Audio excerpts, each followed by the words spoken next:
Hello everyone, నా పేరు doctor Monisha. నేను మెడికల్ హాస్పిటల్స్లో కన్సల్టెంట్ పల్మనాలజిస్ట్గా వర్క్ చేస్తున్నాను. 1882లో రాబర్ట్ కాచ్ అనే ఒక జర్మన్ సైంటిస్ట్ టీబీ అనేది మైకోబాక్టీరియం ట్యూబర్క్లోసిస్ అనే ఒక బ్యాక్టీరియా ద్వారా వస్తుంది అనే విషయాన్ని కనుక్కున్నారు. అప్పటి నుంచి టీబీలో డయాగ్నోసిస్లో కానీ ట్రీట్మెంట్లో కానీ ఎన్ని అడ్వాన్సెస్ వస్తున్నప్పటికీ ఈరోజు కూడా టీబీ మన ముందు ఒక మేజర్ ఛాలెంజ్గా ఉంది. రీసెంట్ స్టాటిస్టిక్స్ ప్రకారం ఎవ్రీ ఇయర్ టీబీ వలన వరల్డ్ వైడ్ 10 లక్షల మంది చనిపోతున్నారు. టీబీ అనేది ఎలా స్ప్రెడ్ అవుతుంది? టీబీ సోకిన వ్యక్తి మాట్లాడినా, తుమ్మినా, దగ్గినా తన ఊపిరితిత్తుల నుంచి ఈ బ్యాక్టీరియా బయటకు వచ్చి గాల్లో మిక్స్ అవుతాయి. ఈ ఈ బ్యాక్టీరియా కంటైనింగ్ గాలిని ఎవరైతే పీలుస్తారో వాళ్ళలో 3 విషయాలు జరగవచ్చు.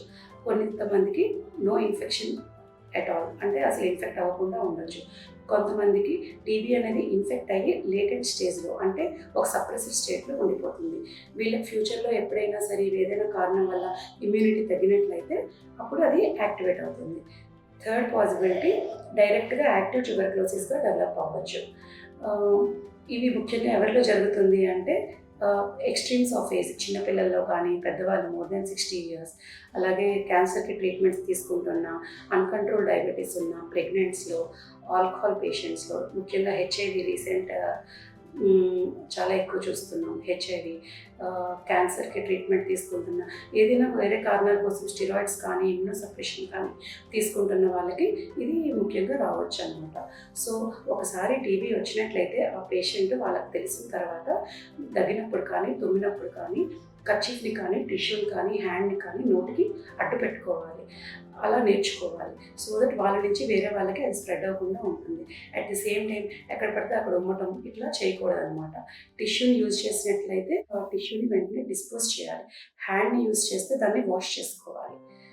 నెక్స్ట్, టీబీ లక్షణాలు ఎలా ఉంటాయి అంటే, మన బాడీలో టీబీ అనేది నెయిల్స్, హెయిర్, టీత్, ఇలా కొన్ని ఆర్గన్స్ మినహాయించి ఏ ఆర్గన్ అయినా ఎఫెక్ట్ చేయగలుగుతుంది. ఊపిరితిత్తులకు వచ్చే టీబీని మనం చాలా కామన్గా చూస్తాం. దీన్ని మనం పల్మనరీ ట్యూబర్క్లోసిస్ అంటాం. ఇవి కాకుండా వేరే ఏదైనా ఆర్గన్ని ఎఫెక్ట్ చేస్తే దాన్ని ఎక్స్ట్రా పల్మనరీ టీబీ అని అంటాం. వీటిలో సాధారణంగా మనం రెగ్యులర్ ప్రాక్టీస్లో చూసేవి బ్రెయిన్కి టీబీ, అలాగే స్పైన్ వెన్నుముక్కకి TB, abdomen intestinal tuberculosis, skin, గర్భాశయం టీబీ, ఇలా మనం చూస్తూ ఉంటాం అన్నమాట. వీటిని ఎక్స్ట్రా పల్మనరీ ట్యూబర్క్లోసిస్ అంటాం. దీని ముఖ్య లక్షణాలకి వస్తే తరచుగా జ్వరం రావటం, ఎస్పెషల్లీ ఈవినింగ్ టైంలో లో గ్రేడ్ ఫీవర్స్ వస్తుంటాయి అన్నమాట. అలాగే ఏమీ కారణం లేకుండా బరువు తగ్గడం, ఆకలి తగ్గిపోవటం, దగ్గు 2 వారాలకు మించి ఉండడం, అప్పుడప్పుడు అందులో రక్తం పడడం, కఫం రెగ్యులర్గా ఇలా రావటం అనేవి టీబీకి ముఖ్యంగా చూసే మనం లక్షణాలు. నేను ముందు చెప్పిన లక్షణాలు ఉన్నట్లయితే మీరు పల్మనాలజిస్ట్ని విజిట్ చేయాల్సిన అవసరం ఉంటుంది. అప్పుడు పల్మనాలజిస్ట్ మీకు చెస్ట్ ఎక్స్రే కానీ స్పుటమ్ ఎగ్జామినేషన్ అడ్వైస్ చేస్తారు. ఇన్ కేస్ బ్యాసిల్లై స్పుటంలో డిటెక్ట్ అయితే మీకు టీబీ అనేది కన్ఫర్మ్ అవుతుంది.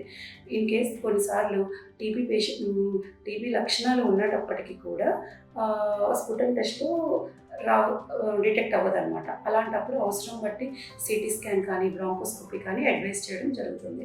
బ్రాంకోస్కోపీ అంటే నోట్ నుంచి కానీ నోస్ నుంచి కానీ ఒక చిన్న ట్యూబ్ లోపలికి పాస్ చేసి లోపల నుంచి కఫం తీసి దాన్ని టెస్ట్కి పంపిస్తాం. ఇలా చేస్తే డయాగ్నోసిస్ వచ్చే అవకాశం ఎక్కువ ఉంటుందన్నమాట. మెడిసిన్ స్టార్ట్ చేసే ముందరే మనం ఇది సాధారణ టీబీయా లేకపోతే డ్రగ్ రెసిస్టెంట్ టీబీయా అని డయాగ్నోస్ చేస్తున్నాం. సో సాధారణ టీబీకి 4 మందులు 6 months యూజ్ చేస్తే 6 months అయ్యేటప్పటికి జబ్బు మోస్ట్లీ నయం అయిపోతుంది. అదే డ్రగ్ రెసిస్టెంట్ టీబీ అంటే మనం పెట్టే మందులు 1 కానీ 2 కానీ పనిచేయకుండా ఉంటాయన్నమాట. సో అలాంటప్పుడు వాళ్ళకి మెడిసిన్స్ రెగ్యులర్గా పెట్టే మెడిసిన్స్ సరిపోదు. వాళ్ళ రెసిస్టెన్స్ ప్యాటర్న్ బట్టి వాళ్ళకి మందులు ఒక 9 months నుంచి 2 years వరకు అలా అడ్జస్ట్ చేయవలసిన అవసరం ఉంటుంది. కొన్నిసార్లు పేషెంట్స్కి ఇనీషియల్గా సాధారణ టీబీ అయినా కూడా వాళ్ళు సరిగ్గా మెడిసిన్ యూజ్ చేయకపోవడం వలన అది డ్రగ్ సెన్సిటివ్ టీబీ డ్రగ్ రెసిస్టెంట్గా కన్వర్ట్ అయ్యే ఛాన్స్, లేకపోతే లేటర్ డ్రగ్ రెసిస్టెంట్ వచ్చే ఛాన్స్ ఉంటుంది. కామన్గా మనం పేషెంట్స్ మందులు ఎందుకు ఆపుతుంటారంటే సైడ్ ఎఫెక్ట్స్ భరించలేక, ఆర్ లేకపోతే సిమ్టమ్స్ తగ్గిపోయాయి కదా అని ఒక 2 monthsలో మందులు ఆపేయడం ఇలా చేస్తుంటారు. ఇలా అసలు చేయకూడదండి.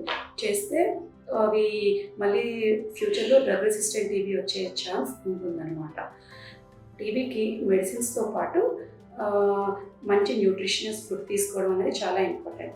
అలాగే కాఫ్ ఎటిక్వెట్ ఫాలో అయ్యి మన నుంచి వేరే వాళ్ళకి టీబీ స్ప్రెడ్ అవ్వకుండా తీసుకోవాల్సిన లాజిక్ కూడా మన మీదనే ఉంటుంది. Thank you.